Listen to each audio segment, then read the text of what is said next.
Welcome back to the channel, guys. Sorry, haven't done many posts. Been a bit rough, a bit hectic. Been a pretty mad week. We've had the plumbers, we've had the roofers, we've had the solar panels installed. So there's lots to show you guys. I think it's end of week 12. Yeah, end of week 12, 1st of April. Today, working another Saturday.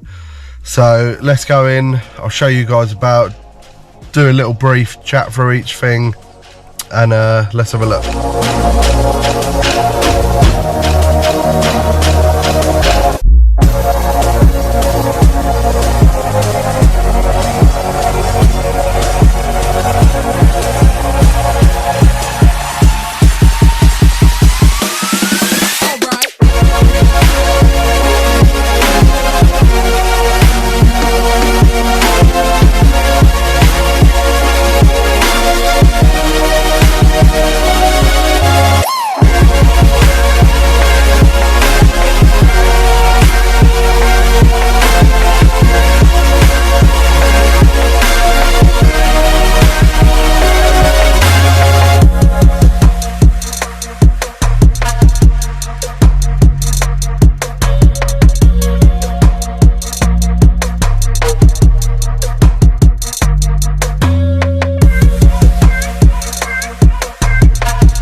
So going in through the front door, we've got all our water in screed, underfloor heating down now. What you can see on the outside, this yellow foam, it's like an expansion foam, and the pipes are 15mm plastic pipe clipped down. It's on tighter centres than they normally are as well. That's because we've got the air source heat pump in, so the centres, and when I say the centres I mean like the curves, like here, they're a little bit tighter, so they're normally wider if you've got like a combi boiler, but you tighten them up when you've got air source. Just gives you better coverage, and obviously an air source works a little bit differently to a combi boiler with regards to the amount of heat it gives out. The air source is designed to put the heat into the house and maintain it, whereas like your combi boiler, obviously your radiators, you turn them on and they're red hot to touch. It's quite an instant reaction instead of like a steady temperature. Yeah, so in here, into the kitchen, all this underfloor heating's done, all down nicely. So it's on obviously the block and beams down, then you've got a black DPM, which is this plastic you can see, 150mm of insulation, then another layer of black DPM, and then your pipes on top of that. We're using a liquid screed at 60mm thick. So basically this this top layer of black DPM essentially becomes like a pond liner. So the screed is like a liquid, quite a thin liquid, so any holes the screed will escape through. So you've got to make sure it's absolutely bomb proof. Make sure we get no little whirlpools and we start losing bits of screed, because it's not ideal. Obviously we've got LVT going down on top of this as well, so we don't want any low points. Where the doors are going there, we'll put a couple of timbers on top of each other, set back the thickness of the door frame, which I believe is sort of 70mm, so we'll set it back 30mm off the block work. The frame's 70mm, so the back of the timber will be 100mm back, and then when once we're screeded and we take the timber out, we'll have 100mm perfectly for the frame of these sliding doors to go in. They're coming on Thursday, along with the gable glass upstairs. So I think we'll be getting them in Friday, so that'll be nice. We'll be pretty close to watertight then, bar the front door, which is coming in a couple of weeks. So let's go into the utility room actually. So in here, obviously we've got our underfloor heating manifold on now. This, where you see this blue line on the floor, it's going to be a plant room, part of the utility room. So we're going to have our underfloor heating manifold there like we've got. We've put it on 2 bits of batten. So when the dry liners are here and we want that wall nice and dot and dabbed, we can unscrew the battens, pull the manifold away from the wall, get a bit of plasterboard down onto the wall and, get it plastered. Then we've got a nice finish. So yeah, like I was saying, underfloor heating manifold there. The solar battery is going to go above that. Then we're going to have the fuse board. Then in that corner where the soil pipe runs up, we're going to have our water cylinder. I think it's a 300 litre or a 310 litre cylinder, and off that you've got all your gubbins for your heat pump, like your buffer vessel, expansion vessel. We've also got an inverter there which converts the solar power into the consumer unit, and then obviously allows you to use it in the property. Let's have a look upstairs and have a look. The bathroom's the first fix, so let's have a look. I'll show you that. So coming upstairs now, we've got the first fix plumbing's completely finished. We've got our shower trays down, but in both bathrooms, all our toilets first fix, stuff like that. So this is one of the shower trays in. We've framed our timber work at 830, which allows you to get a bit of plasterboard down each side.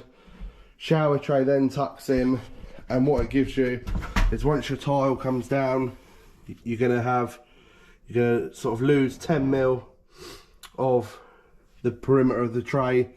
Gives you a nice finish though. So yeah, framing your shower openings 30mm bigger, plasterboard tacked in like we've done.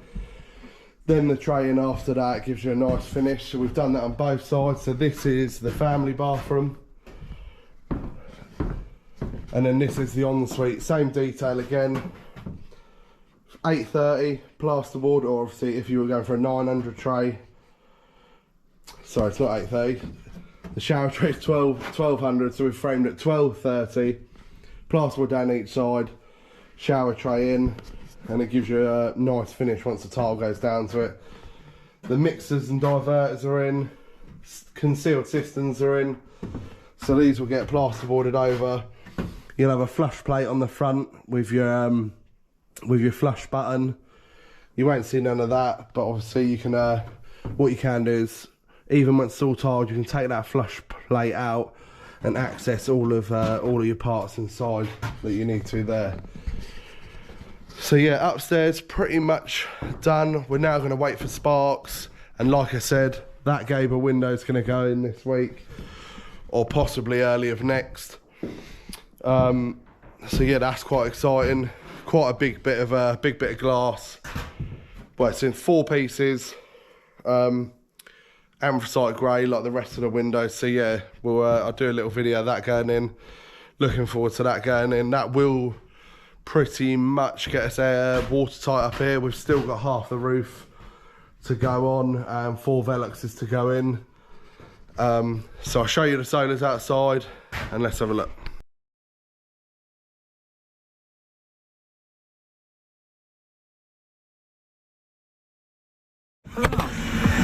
As I was just alluding to, school tomorrow. Pressure, Charles, pressure. Afternoon's breakfast is coming with a little bit of twist tomorrow.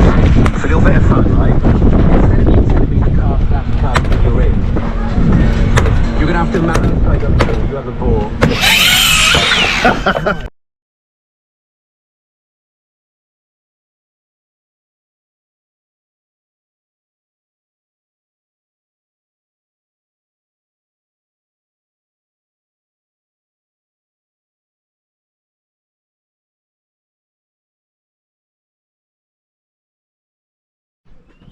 So on this side we're fully tiled now.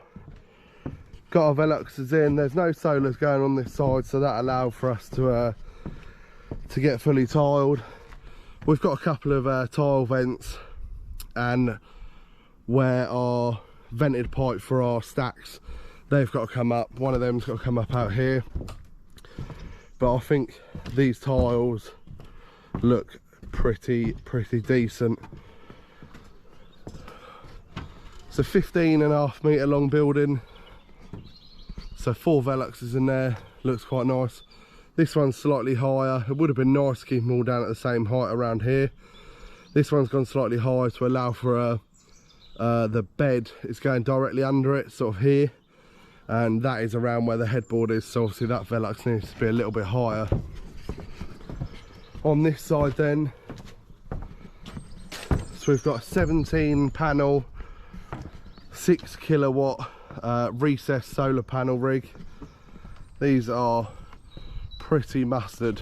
When it's all tiled and all flashed up, it will look really good. So what they do with these, they fit all the they come on like a plastic tray, so all the trays get fitted first, and then it is a case of literally clipping the panels in on these clips with these small 8mm hex head screws, and then they're bolted down into the like extra battens that the guys put in.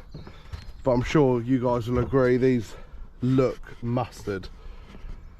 So, yeah, 17 of them. There's quite a lot of panels, big old rig, but yeah, they'll certainly give the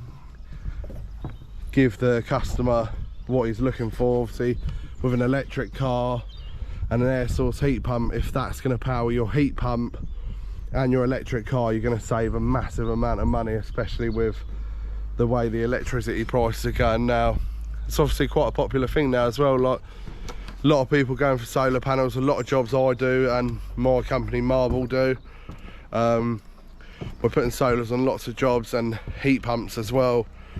If you can get them working in tandem with each other, like your solars supplying the heat, supplying the power to your heat pump, you're essentially heating your house with renewable energy, which is what we all want, instead of getting stung by all these energy hike prices.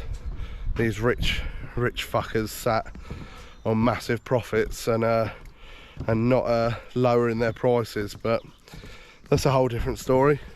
So yeah, sorry for not being a bit more regular on the updates. Like I said, felt rough as arses, and been pretty busy.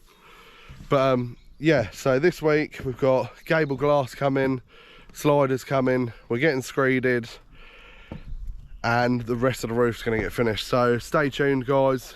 If you haven't subscribed already and you like the video and you watch some of my other videos and you like them, please do subscribe. We're getting close to 300. And leave a like. If you've got any questions, leave a comment and I'll make sure I get back to you. But until next time, see you later.